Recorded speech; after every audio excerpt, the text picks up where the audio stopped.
Hello students, आप लोगों का एग्जाम अभी और एक महीना बाकी है और इस दौरान हमें रिवीजन की सख्त जरूरत होती है। तो आज के इस वीडियो में हम रिलेशन फंक्शन चैप्टर का पूरा रिवीजन करेंगे। उसके साथ साथ कुछ क्वेश्चंस जो हमें एग्जाम में मिल सकते हैं उसके रिलेटेड कुछ क्वेश्चंस हम प्रैक्टिस करेंगे। तो ये वीडियो कंप्लीट देखना, होप आपको इससे फायदा मिले।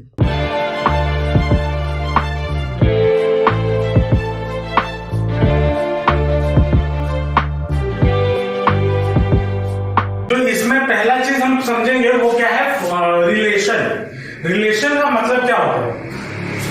अगर हम थोड़ा इसको नॉर्मल लैंग्वेज में बात करें, रिलेशन का मतलब क्या है? मेरा और तुम्हारा क्या रिलेशन है? स्टूडेंट टीचर का। तुम दोनों के बीच में क्या रिलेशन है? दो सेम बैचमेट है ना। तो वैसे ही जो नंबर्स होते हैं वो भी रिलेटेड होते हैं इन फॉर्म ऑफ सेट्स, ठीक है। और उसको हम ऐसे डायग्राम से समझते हैं, ये और ये एक सेट हो गया ए, मान लो ये हो गया बी। अब इसको हम ऐसे अगर मान लो ये दोनों रिलेटेड है तो विथ सम फंक्शन एफ से रिलेटेड होंगे, ठीक है। अब इसके टाइप्स पे आते हैं। तो जो पहला है रिलेशन क्या होगा? A relation R in a set a is called reflexive. कब रिफ्लेक्सिव बोलेंगे? अगर if a comma A belongs to R for every a belongs to small a belongs to a. अब इसका मतलब क्या हो गया? मान लो आपके पास एक सेट यहां पे है ए और यहां पे एक सेट है बी और इन दोनों के बीच में कुछ एक रिलेशन है एफ, मान लो, ठीक है। और यहां पे मान लो वन है, टू है, थ्री है और मेनी मोर है। यहां पे भी वैसे ही 1 है, 2 है, 3 है, मेनी मोर। अगर जब मैं एक रिलेशन आर एस्टेब्लिश करूंगा, अगर मुझे यहां पे सबसेट में 1 1 2 2 और 3 3 अगर मिलता है, ठीक है, तब हम इसको रिफ्लेक्सिव बोलेंगे। मतलब अगर मेरे पास एक सेट है ए और उसमें एलिमेंट्स है क्या क्या 1 2 3 और अगर उनके बीच में मुझे जो रिलेशन का सेट मिला वो क्या क्या मिला? 1 1 मिला, 2 2 मिला, 3 3 मिला। तब हम क्या बोल सकते हैं? ये जो रिलेशन है ये कौन सा रिलेशन है? Reflexive relation. अब अगर मान लो मुझे कुछ ऐसा मिलता, मान लो ये R1 हो गया, ये R2, मुझे कुछ अगर ऐसा मिलता 1 1 2 2 3 3 1 3 2 3, तो क्या ये रिफ्लेक्सिव है? तो क्या ये रिफ्लेक्सिव है? ये भी रिफ्लेक्सिव है। क्यों? क्योंकि इस सेट में 1 1 भी है, 2 2 भी है, 3 3 भी। तो उसके अलावा और कुछ भी रहे मुझे फर्क नहीं पड़ता। अगर ये हमारा सेट है और मुझे रिलेशन ऐसा मिल रहा है तो इसके अगर सारे एलिमेंट का अपने साथ खुद का एक सबसेट हो रहा हो तो उसको हम क्या बोलेंगे? वो एक रिफ्लेक्सिव है। अगर मान लो मैं R3 और एक लिखता हूं जहां पे मुझे मिला 1 1 2 2 1 3 2 3, तो क्या ये रिफ्लेक्सिव है? हाँ, ये रिफ्लेक्सिव नहीं है। क्यों नहीं है? क्योंकि 3 3 हमारे पास यहां पे मौजूद नहीं है। समझ में आ रहा है रिफ्लेक्सिव किसको बोलेंगे? ये रिफ्लेक्सिव का एग्जाम्पल है। समझ में आया रिफ्लेक्सिव क्या है? रिफ्लेक्सिव कब होगा? इफ ए कॉमा ए क्या है? इस कोई भी सेट ए का एक element A comma A belongs to R क्या है? एक रिलेशन, ठीक है। चलो, जैसे जैसे मैं बताते जा रहा हूं उसके नीचे ये एग्जाम्पल जो मैं दे रहा हूं उसको भी लिख लेना। आप चलाओ जल्दी। तो ये आपका रिफ्लेक्सिव है, ये भी आपका रिफ्लेक्सिव है, लेकिन ये आपका रिफ्लेक्सिव नहीं है, ठीक है। चलो नेक्स्ट में आते हैं। नेक्स्ट आपका क्या है? नेक्स्ट टाइप ऑफ रिलेशन क्या है? सिमेट्रिक। सिमेट्रिक का मतलब if A1 A2 belongs to R and A2 A1 belongs to R for all A1 A2 belongs to capital A। अब इसका मतलब क्या हो जाता है इसको जरा समझते हैं।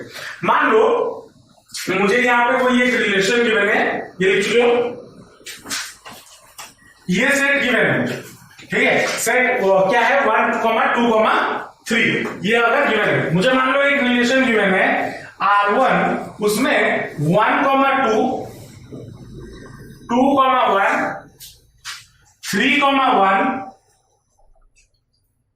ये गिवन है, ये एक रिलेशन मुझे गिवन है। तो क्या हम इसको सिमेट्रिक बोलेंगे? इसका मौजूद है, इसका उल्टा मौजूद है, लेकिन इसका तो मौजूद नहीं है ना, तो सिमेट्रिक होगा? नहीं होगा। अगर मान लो आपको ये गिवन है 1, 1, 2, 2, 3, 3, क्या ये सिमेट्रिक होगा? होगा या नहीं होगा? 1, 1 का उल्टा मौजूद है, 2, 2 का उल्टा मौजूद है, 3, 3 का उल्टा मौजूद है, तो क्या ये सिमेट्रिक होगा? होगा। तो ये आपका सिमेट्रिक नहीं होगा और ये आपका सिमेट्रिक होगा। समझे सिमेट्रिक क्या होता है, कैसे पहचानना है? चलो उसके बाद आते हैं ट्रांजिस्टिव में। अब ये जो ट्रांजिस्टिव वाला मामला है ना, ये थोड़ा लोचे वाला मामला है, इसको थोड़ा ध्यान से समझना।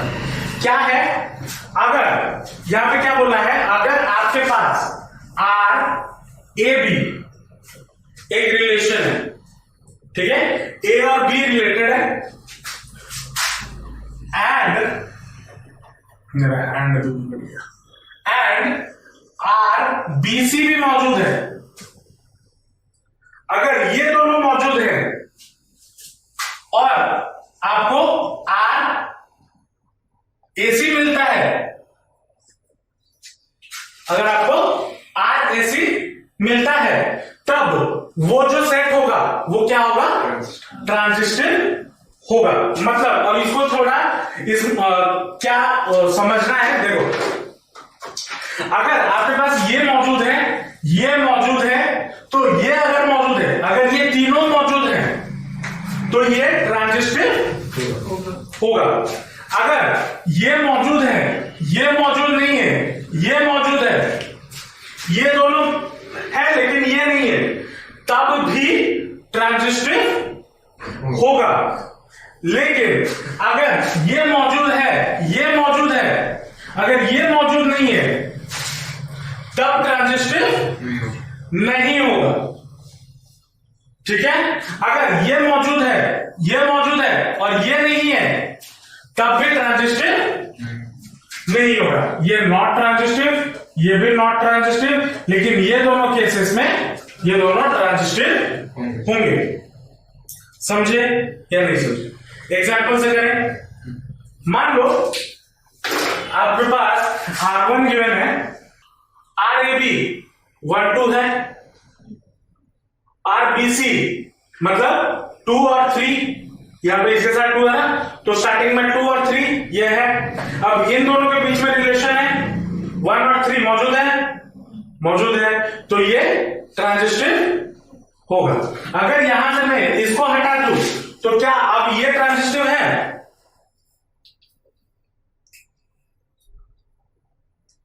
अगर मैं यहां से क्या लिखा था 2,3 ये लिखा था ना, अगर मैं 2,3 को हटा दूं, अगर मैं इसको हटा दूं, तो क्या जो बाकी सेट बचा वो ट्रांजिस्टिव होगा या नहीं होगा? क्या बोला? अगर ये वाला नहीं है, ये मौजूद है, ये मौजूद है, तब ये ट्रांजिस्टिव, तो ये अगर नहीं है, तो ये टोटल सेट ट्रांजिस्टिव होगा या नहीं होगा? नहीं होगा। अभी क्या बोला?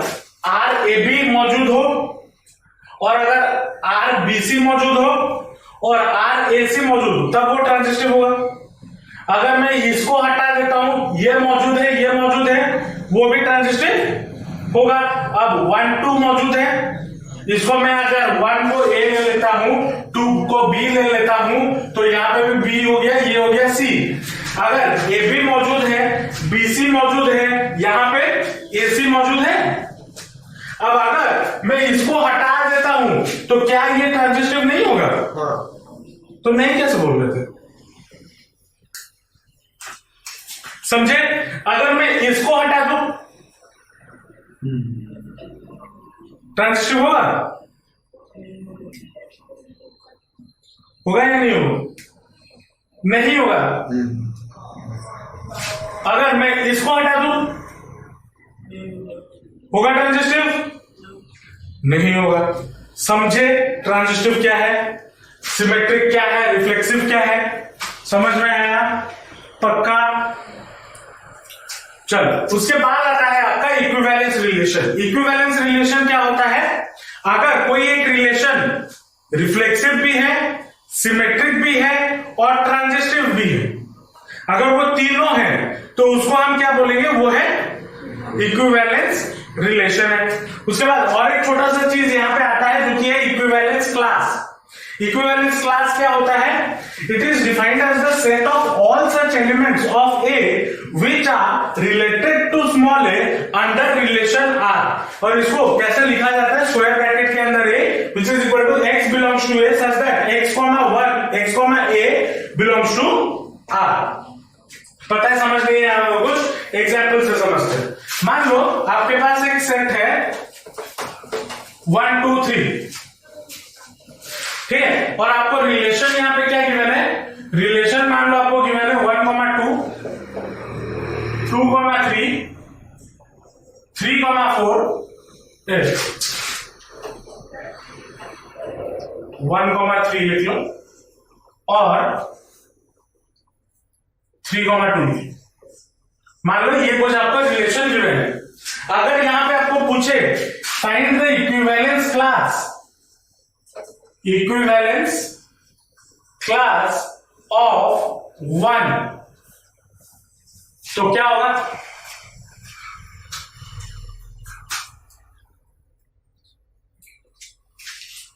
वन के पहले यहां पे अगर 1 मिल रहा है, उसके पहले जो जो नंबर होगा वो इसके इक्विवेलेंस क्लास होगी। तो यहां पे कुछ ऐसा है जहां पे लास्ट में 1 है? नहीं है, तो इक्विवेलेंस क्लास ऑफ 1 क्या हो जाएगा? 5 या नल से होगा। अब अगर इक्विवेलेंस क्लास ऑफ अगर मुझे 2 पूछा जाए,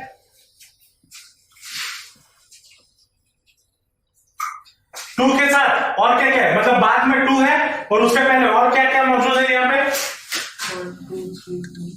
1 है और 3 है, तो इक्विवेलेंस क्लास ऑफ 2 क्या क्या हो जाएगा? 1 3। 2 कैसे बेटा? 2 के साथ जो है वही लिखेंगे बस। इक्विवेलेंस क्लास ऑफ 3 क्या क्या हो जाएगा? 1 2। कहां पे है? 2 है और 1 है, तो क्या क्या हो जाएगा? 1 2। समझे इक्विवेलेंस क्लास क्या है, इक्विवेलेंस रिलेशन क्या है? अच्छा, इक्विवेलेंस रिलेशन से क्वेश्चन नहीं किए करेंगे, पहले इसको लिख लो फिर क्वेश्चन पे चलेंगे। चलो, मान लो आपको एक क्वेश्चन पूछा गिवन है, ये आपको एक सेट गिवन है और रिलेशन आपको गिवन है 1 1 2 2 3 3 1 2 2 3, ठीक है। पूछा है कि ये रिलेशन आपका क्या है? इज रिफ्लेक्सिव है but not symmetric not transitive. मतलब क्या प्रूफ करना है? इस रिलेशन को रिफ्लेक्सिव भी प्रूफ करना है, पहला चीज, और दूसरा इसको सिमेट्रिक ये नहीं है वो प्रूफ करना है, और ट्रांजिटिव भी नहीं है वो प्रूफ करना है, ठीक है। तो पहला चीज रिफ्लेक्सिव होगा या नहीं होगा, कैसे लिखोगे एग्जाम में? सॉल्यूशन एग्जाम में कैसे लिखोगे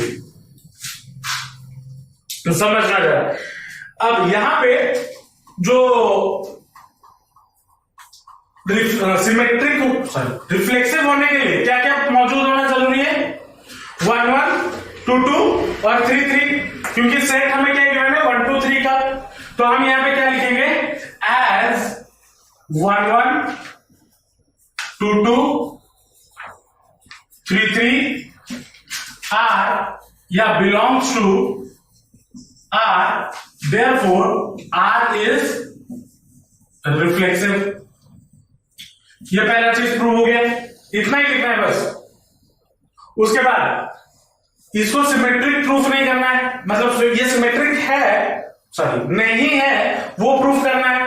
तो 1 1 का उल्टा मौजूद है, 2 2 का उल्टा मौजूद है, 3 3 का उल्टा मौजूद है, लेकिन 1 2 का उल्टा 2 1 मौजूद नहीं है। और अगर 1 2 का मौजूद नहीं है तो हम डायरेक्टली लिखेंगे as 1 2 belongs to R, but 2 1 does not belongs to R. R is not symmetric. हो गया,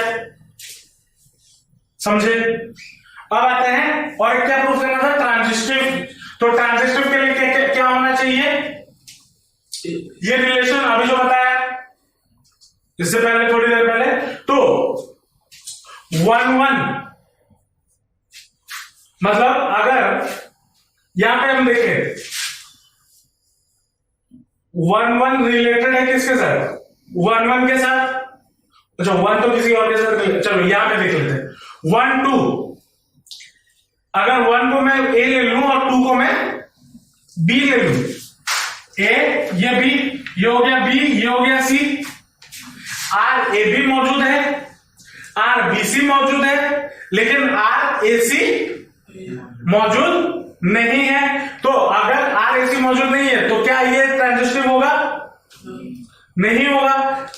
तो यहां पर हम क्या लिखेंगे, as 1 2 and 2 3 belongs to R, but 1 3 does not belongs to R, therefore R is not transitive.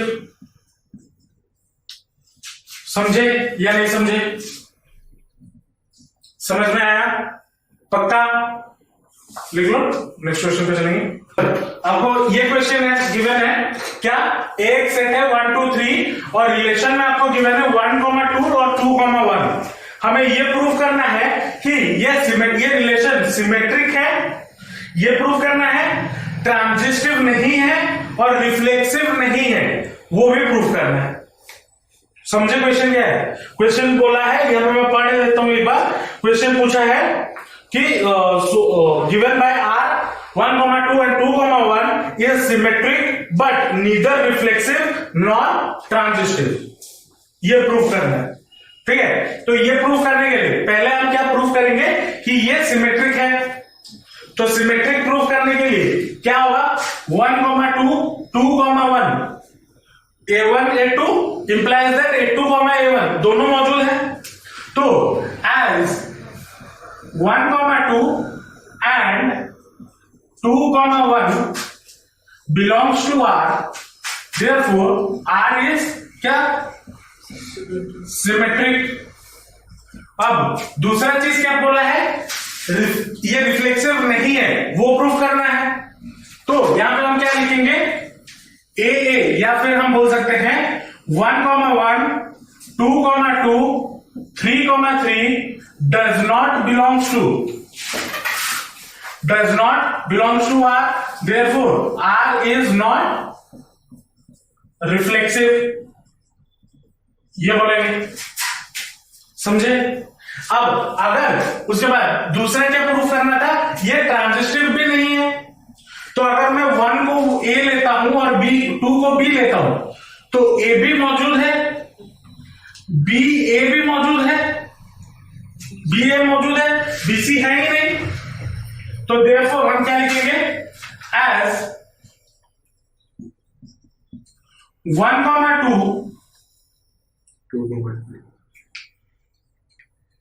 1 2 belongs to R and 2 3 does not belong, and 1 3 does not belongs to R, therefore R is not transitive। समझे? चलो next question आते हैं। ये आपका NCERT का question है। अगर NCERT किए होगे तो क्वेश्चन याद आ रहा होगा। क्वेश्चन क्या बोला है? So that the relation R on the set A of all the books in a library of a college given by R is equal to x, y such that x and y have the same number of pages is an equivalence relation। तो पहले हम check करेंगे equivalence relation के लिए क्या हमें check करना है कि वो रिफ्लेक्सिव है, सिमेट्रिक है और ट्रांजिस्टिव भी है। तो पहला चीज सॉल्यूशन पे आते हैं, रिफ्लेक्सिविटी चेक करते हैं।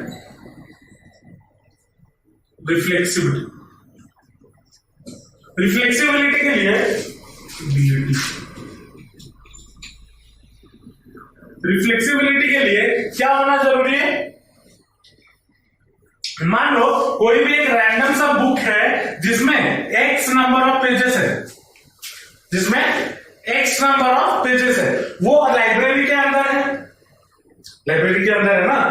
तो वही सेम बुक लाइब्रेरी से बाहर थोड़ी जा रहा है, तो लाइब्रेरी के अंदर है। तो क्या हम r is equal to x, x लिख सकता हूं या नहीं लिख सकता हूं? क्योंकि अगर सेम बुक है तो सेम बुक के दो कॉपी भी हो सकते हैं, तो उनके नंबर ऑफ पेजेस सेम भी हो सकते हैं।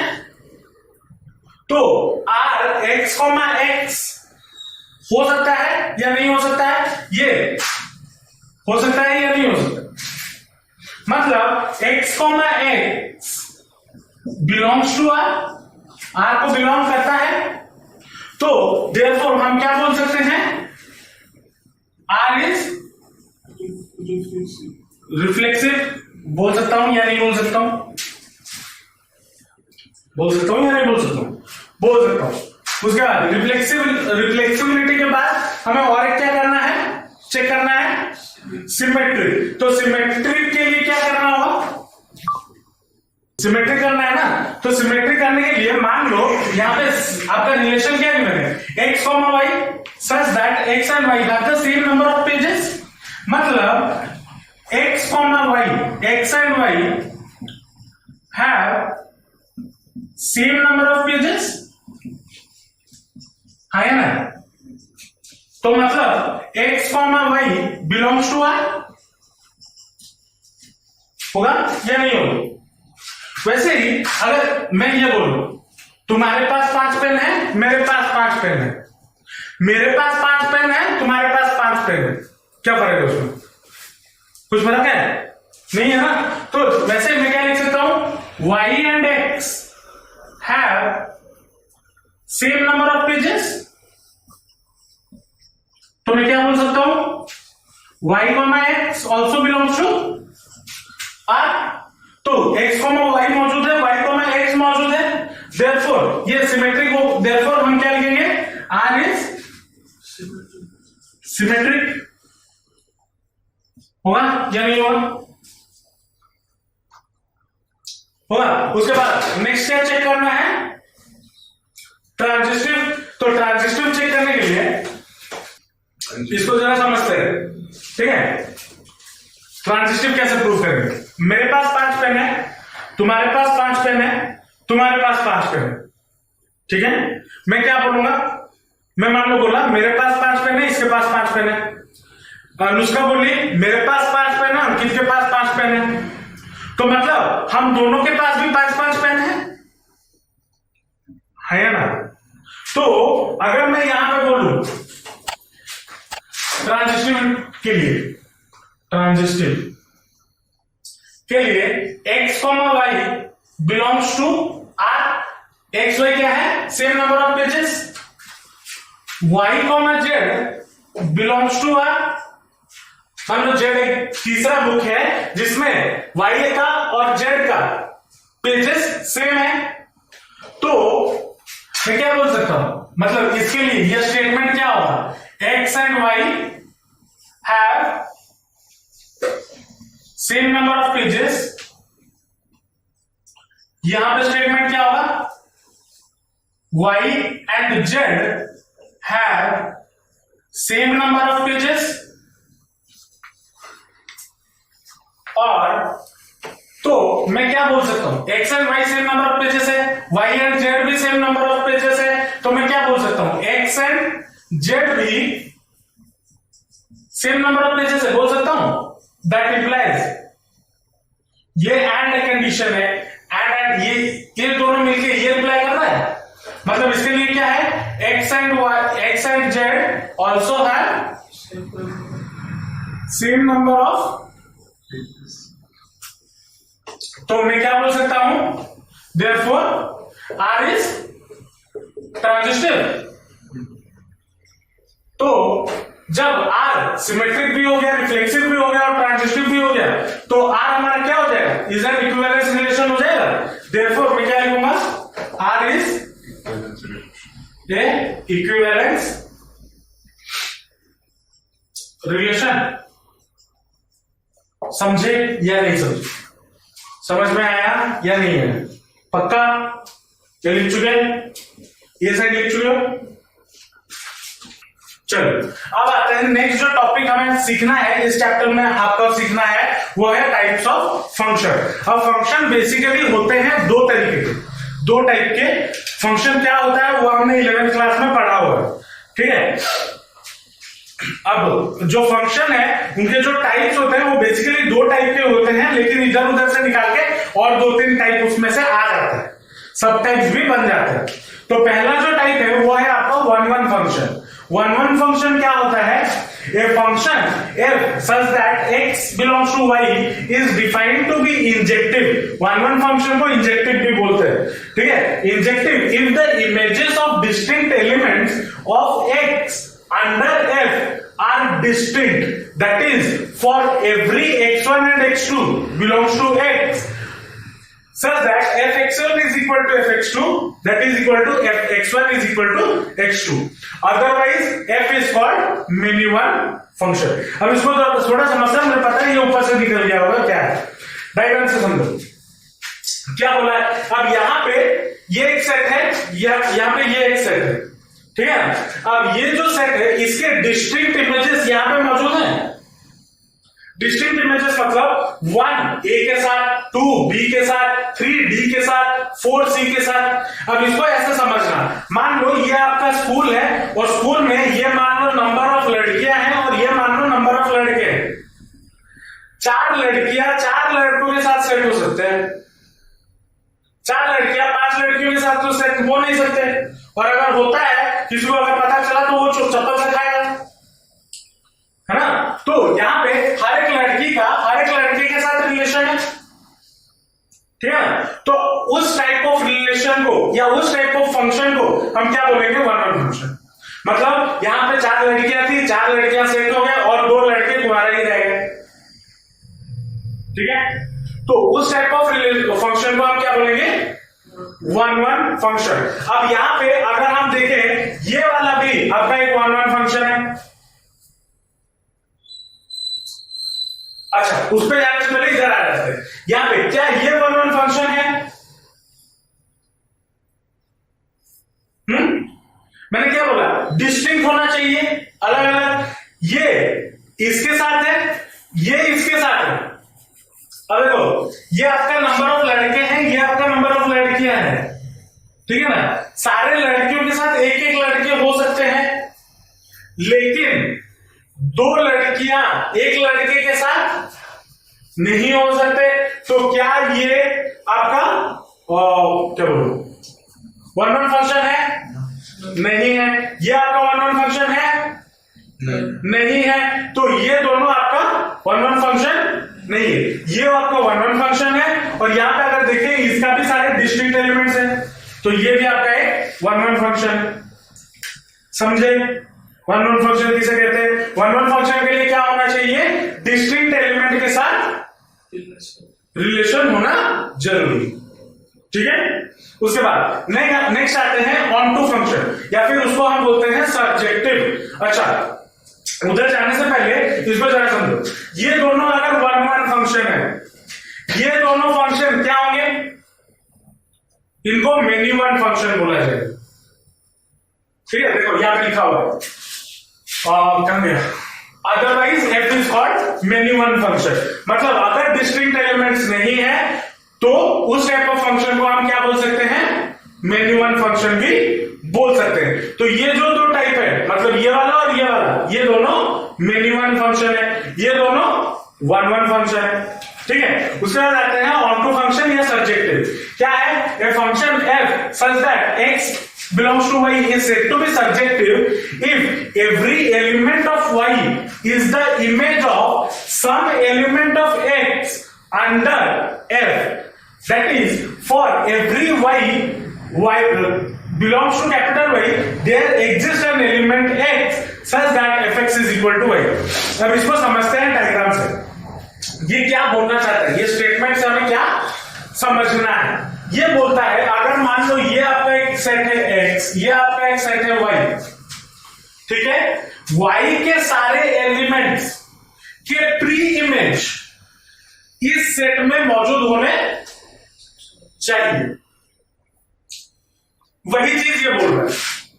ठीक है, जो ये आप इसको डोमेन रेंज भी बोलते हो, याद आ रहा है कुछ, या फिर अगर डायग्राम समझने की समझ के चलो, इस तरफ वाले का सेट का सारे एलिमेंट्स के प्री इमेज इस तरफ मौजूद होने चाहिए।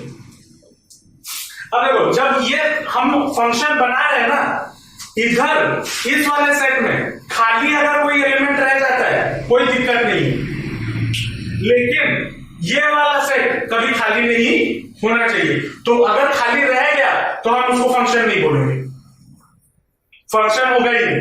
तो ये हमेशा ध्यान में रखना, इस तरफ जो भी सेट है वो हमेशा क्या होगा, मैच या मैप होगा। मैप मतलब कनेक्टेड होगा, इस तरफ खाली होने से चले। अब अगर देखें इधर, यहां पे इसके डिस्टिंक्ट इमेज मौजूद है, प्री इमेज मौजूद है। ए का प्री इमेज 1, बी का प्री इमेज, सी का प्री इमेज, डी का प्री इमेज। तो इसके प्री इमेजेस मौजूद हैं या नहीं है, मौजूद है। लेकिन ये हमारा क्या ऑन टू फंक्शन होगा, नहीं होगा, क्योंकि इसके जो बाकी जो एलिमेंट्स है उसका प्री इमेज मौजूद है, मौजूद है नहीं है। तो ये कौन सा ऑन टू फंक्शन हुआ, नहीं। अब इसका अगर हम देखें, इसका प्री इमेज क्या है 1, इसी का प्री इमेज 2 है, तो क्या ये ऑन टू होगा, नहीं। क्यों नहीं होगा, इसका दो इमेज मौजूद है, प्री इमेज मौजूद है, तो ये भी ऑन टू नहीं होगा। क्या ये ऑन टू होगा,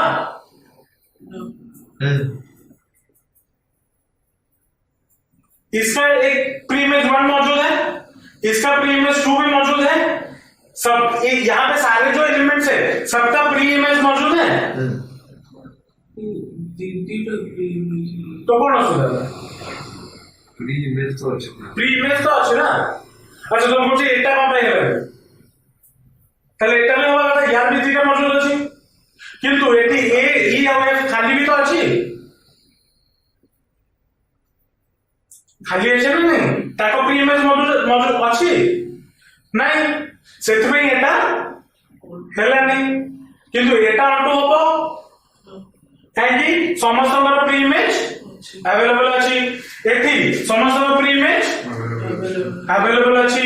तो ये অন্টু হবো। তো এইটা অন্টু ହେଲା, এটা ବି অন্টু ହେଲା, এমানে অন্টু হেবে ନାହିଁ। বুঝি আসলা। তারপরে আসলা কোন বাইজেক্টিভ ফাংশন।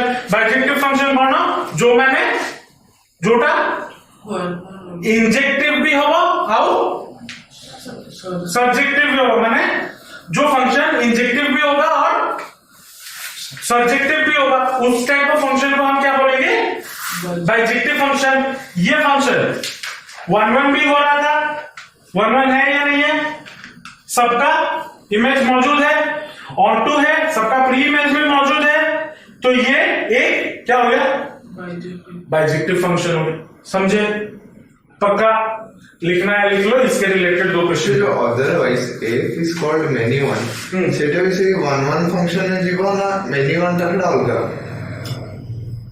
দেখ, যেটা তুমি 1 করো তো ହେଲା जो गुड़ा 1 1 हैला 1 1 ता छडा आउ जो फंक्शन गुड़ा रहला एठी टोटल मु चारटा फंक्शन देखेली ना चारटा फंक्शन रु दीटा फंक्शन 1 1 हैला एटा और एटा ता छडा बाकी जो फंक्शन पड़िला से माने मिलियो नै गेलो देख तुम क्लास रे 10 टा टोटल में 10 टा पुओ झियो 5 टा पुओ आ बाकी केते रहले 5 टा झियो बुझबजो ना नै सेमिति एटी जदि दीटा 1 1 हेगला आ दीटा कोन हो ऑटोमेटिकली से माने मेनी 1 हे 1 1 हबनी आ मेनी 1 हबो एका जिंस माने जदि तुम क्लास रे 10 टा पुओ झियो अछथि 5 टा पुओ आउ 5 टा झियो आई पर झियो हेबे आउ 5 टा पुओ नुहंती एटा भी तो कहि परिया सेम ले हाँ आपके सिलेबस में सीबीएसई हो या आईएससी हो 2021 में रिलेशन फंक्शन में बस इतना ही है कंपोजिट फंक्शन जो एफओजी जीओएफ वो नहीं है ठीक है बाइनरी ऑपरेशन वो नहीं है ठीक है बस अभी जितना पढ़ाया types of function types of relation equivalence class equivalence relation इतना ही इस चैप्टर में से ठीक है इतना पढ़ लो 5 मार्क तो पक्का है आज की क्लास में 5 मार्क तो आ गया बोर्ड में अगर 5 या 4 मार्क वैसे ही कुछ रेशियो में डालेंगे आईसीएसई में 10 मार्क का है तो 5 मार्क का इसमें से डालेंगे और सीबीएसई में 8 मार्क का है तो 4 मार्क या 3 मार्क का डालेंगे तो कंफर्म हो गया समझ में आ गया इतना पक्का तो क्वेश्चन क्या बोला है so that the function f such that n belongs to n n क्या होता है सेट ऑफ नेचुरल नंबर कौन बोल सेट ऑफ नेचुरल नंबर होता है given by fx is equal to क्या है 2x is 1 1 but not unto ये बोले तो क्या करेंगे लेट सॉल्यूशन देते हैं late x1 x2 belongs to मान लो n फिर मैंने दो एलिमेंट लिया ठीक है जो कि है x1 और x2 जो n को बिलोंग करते हैं सच दैट ये स्टेटमेंट पूरा लिखना है such that fx1 is equal to fx2 ये मैं किसके लिए प्रूफ करना चाहता हूं ऑन 1 1 के लिए इसलिए मैंने क्या लिया let x1 x2 belongs to n such that fx1 is equal to fx2 तो अगर ये गिवन है तो अब क्वेश्चन में हमें क्या पूछा है given by fx is equal to 2x मतलब यहां पे क्या हो जाना चाहिए f2x1 should be equal to f2x2 ये होना चाहिए या नहीं होना चाहिए फंक्शन ये गिवन है ना तो मैं ये वाला लेट कंडीशन लिया तो अगर ये लेट कंडीशन होगा then f2x1 is equal to f2x2 होना चाहिए मतलब इससे क्या पता चला 2x1 is equal to 2x2 ये पता चला which implies x1 is equal to x2 तो ये हमारा क्या हुआ वन वन फंक्शन हुआ या नहीं हुआ therefore f is 1 1 होगा या नहीं होगा उसके बाद ये वाला नेक्स्ट क्वेश्चन लिख दिया तो चल इस तरह अब दूसरा चीज क्या है नॉट ऑन टू ये भी प्रूफ करना है ऑन टू के लिए क्या होना चाहिए हाँ 3 इमेज मौजूद होना चाहिए अब यहां पे अगर हम देखें फंक्शन क्या गिवन है 2x मतलब जो भी हम एलिमेंट लेंगे x का मैं कोई भी वैल्यू ले लूं x का मैं कोई भी वैल्यू ले लूं वो फंक्शन लगने के बाद वो एक इवन नंबर हो जाएगा होगा या नहीं होगा क्योंकि 2 मल्टीप्लाई हो रहा है ना समझे या नहीं समझे अब मान लो मेरे पास यहां पे दो सेट्स हैं मैं ये मान लो a ये मान लो b प्री वैल्यू निकालना है मैं इधर कोई भी वैल्यू लूं मैं इधर और ये मान लो आपका फंक्शन है f और f इक्वल टू क्या है 2x, मैं इधर से x का कोई भी वैल्यू लूं, इसका जो प्री इमेज इस तरफ होगा वो एक इवन नंबर होगा ही नहीं होगा। चाहे मैं 1 लू, 3 लू, 4 लू, कुछ भी लू, मैं इवन नंबर लू, ऑड नंबर लू, जो भी नंबर इस तरफ बनेगा वो एक इवन नंबर होगा या नहीं होगा। मैं x का वैल्यू ऑड भी क्यों ना ले लू, उसका प्री इमेज मुझे क्या मिलेगा, इवन नंबर मिलेगा। मतलब इधर से बहुत सारे ऑड एलिमेंट्स जो है, मतलब यहां पे भी सारे नेचुरल नंबर है ना, तो यहां पे भी 1 2 3 4 5 इस तरफ होंगे, 1 2 3 4 5 इस तरफ भी होंगे। मैं अगर 1 का फंक्शन लेता हूं, इसका प्री इमेज क्या हो जाएगा, 1 का 1 होगा, सॉरी 1 इंटू 2 कितना हो जाएगा, 2, 2 इंटू 2 कितना हो जाएगा, 3 इंटू 2 क्या हो जाएगा, 6, जो कि है नहीं, मान लो नहीं, अब n है तो होगा भी यहां पे। तो यहां पे हम देख रहे हैं 1 3 और 5 जो ऑड नंबर्स है वो छूट जा रहे हैं। मतलब इस इधर से कुछ एलिमेंट्स हमारे पास ऑक्युपाइड नहीं हो रहे, तो मतलब ये फंक्शन ही नहीं हुआ। हाँ, तो इस तरफ से जो ऑड नंबर सारे हैं वो खाली रहा। अब अगर खाली रहा तो मतलब कोडोमेन इसका क्या हो गया, कोडोमेन इसका एम्प्टी रहा, सॉरी एम्प्टी तो नहीं बोल सकते, पार्शियली फिल्ड रहा। मतलब ऑड नंबर क्या हुए, ऑड नंबर मैप हो ही नहीं पाए। तो हम क्या लिखेंगे, लिखो as no odd number from n has its pre-image in domain, therefore f is not onto। समझे या नहीं समझे, समझ में आया पक्का, लिख लो, ये उसका सोल्यूशन है, हो गया, लिख ले। अब आते हैं नेक्स्ट वाले क्वेश्चन में। नेक्स्ट क्वेश्चन क्या बोला है, if f such that r belongs to r given by fx is equal to 2x sorry is 1 1 and onto 1 1 भी है और onto भी है, ये प्रूफ करना है। तो पहला चीज यहां पे ये वाला जो पार्ट लिखा हुआ है ना, पूरा का पूरा यहां पे छाप दो, बस n के जगह पे यहां पे हो जाएगा r, बस पूरा का पूरा छापो। मैं और एक बार नहीं लिखूंगा, लिखो, मेहनत करो, क्योंकि फंक्शन वही सेम है, fx इक्वल टू 2x, वहां पे भी fx इक्वल टू 2x ही है, बस सेट चेंज हो गया। वहां पे सेट क्या था, नेचुरल नंबर का सेट, और यहाँ पे r क्या होता है। चलो अब नेक्स्ट चीज जो प्रूफ करना है वो हमें प्रूफ करना है f इज ऑन टू। 1 1 तो प्रूफ हो गया, ऊपर से लिख लिए, जो है वही लिखना है। अब ऑन टू प्रूफ करना है। अब ऑन टू प्रूफ करने के लिए हम क्या करेंगे, लेट लिखेंगे, let y be any rational number, rational number, तो therefore f of y, sorry fx is equal to क्या हो जाएगा, y होगा क्या नहीं होगा।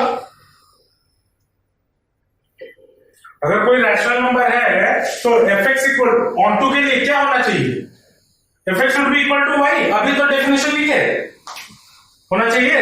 तो fx का वैल्यू क्या है, 2x, तो 2x इज इक्वल टू क्या हो जाएगा, तो x इज इक्वल टू क्या हो जाएगा, y बाई 2 होगा। तो f ऑफ x क्या हो जाएगा, f of y by 2, y by 2 होगा।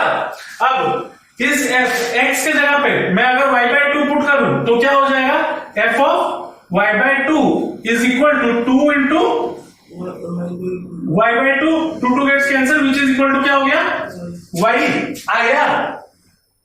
तो मतलब इसका भी प्री इमेज एग्जिस्ट कर रहा है या नहीं कर रहा है। तभी तो ये पॉसिबल हो पाएगा। वाई हमने वाई क्या लेता है, any rational number such that F X is equal to Y. मैंने ये लेट कंडीशन किया था, लेकिन जब मैंने प्रूफ किया तो ये प्रूफ आ गया या नहीं आया। तो यहां पे मैं क्या बोल सकता हूं,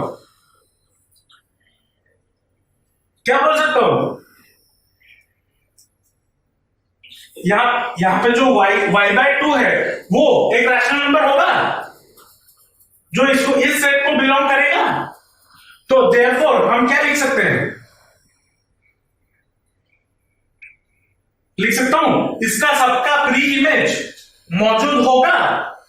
अरे लिख सकता हूं या नहीं लिख सकता हूं। देयरफॉर एफ सेंस क्या होगा,